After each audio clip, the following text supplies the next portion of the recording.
So my performance, one of the biggest, most important things I teach on my podcast and that I like to teach professionals is you can do all these amazing things throughout the year, but if you haven't kept track of your progress or your goals, or actually met the goals you set, or even set goals, then maybe you won't actually get the review that you want. You might be doing all these great things, but you haven't been focused and you haven't kept track of what's going well. And oftentimes we aren't great at sitting down and celebrating our wins, and we forget to celebrate.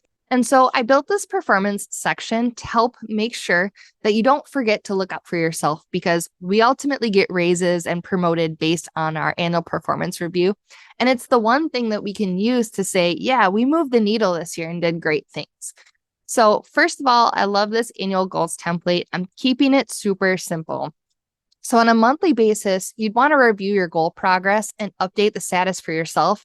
And this happens to be a really simple, great template that you can copy and paste into an email, or just share this link out to your OneUp leader to say, here's where I'm at with my goals for the year, if that's something that they're really interested in.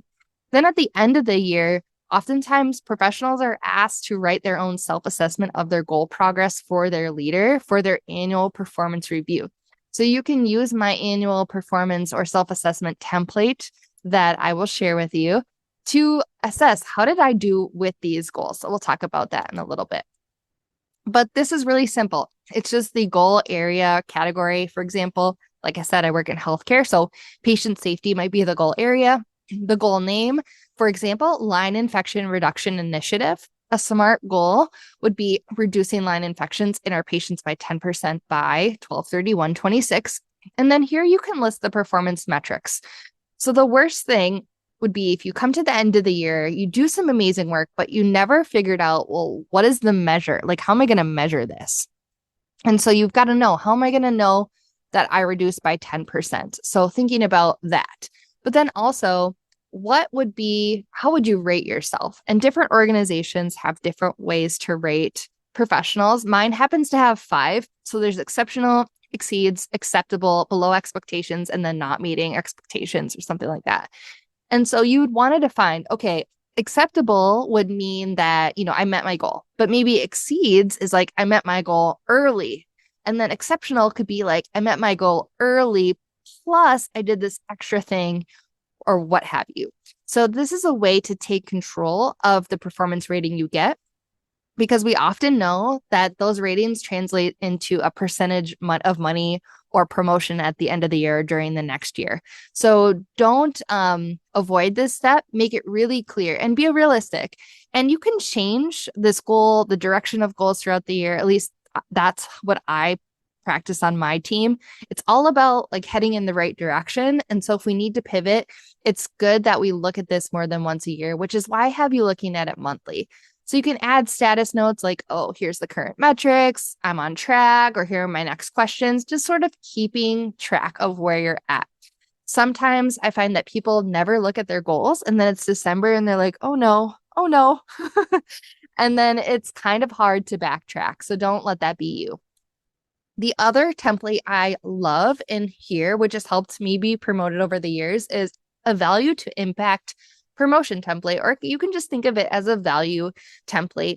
It's really thinking about, okay, what did I do that added value or demonstrated value to our organization? What's the return on investment, and what was the impact?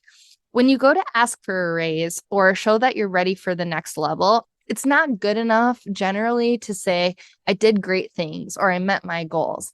Executives want to know different type of data, like I reduced risk to the organization, or I increased growth to the organization, or I saved money to the organization.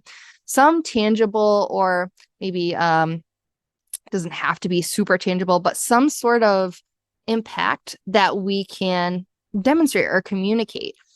It's so much better to say, I streamlined X process, reducing turnaround times by 30%. I mean, that is so powerful to be able to say something like that in a concise manner. And that's something that on a monthly basis, as you accomplish goals or as you make impact, add it to the value list. It doesn't even have to be this intense. It could just be, I increased communication on my team by implementing this stand-up huddle or this workflow. And because of that, we are more effective and we've reduced overtime, right? Like something like that is really important, that you can articulate the value that you bring to the org instead of just like, I deserve to go to the next level. I also have a joy folder or wins/kudos section. I love this section because it's sort of like an area where you can brag about yourself or remind yourself of the good things that happened this year. Mostly to me, this would just be like copy paste from emails that people have sent you. This is one that I sent directly to myself from Outlook. So I was going to show you guys how to do that if you don't already know how. All right, so here's the new email that I sent to myself. You can go to more apps, send to OneNote. It's going to open this pane and then you can find your notebooks. You can see I've already sent one to the My Performance tab, but you can find it in here by expanding it and then finding the right tab or section. At work, my Outlook actually lets me choose which page within the section to put it in. I don't know why this view is a little bit different, but you get the picture. You can play around with it and it's pretty cool. So check it out. Now, when I go to this section, it should have my email here.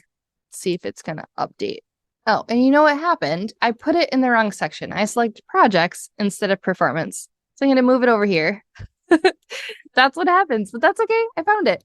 So you can just make this a sub page, however much you want. And so now my new thank you email is saved here for me to check back when I want to remember the value and the joy and the thank yous and the wins and things like that that I can use in my performance later in the year.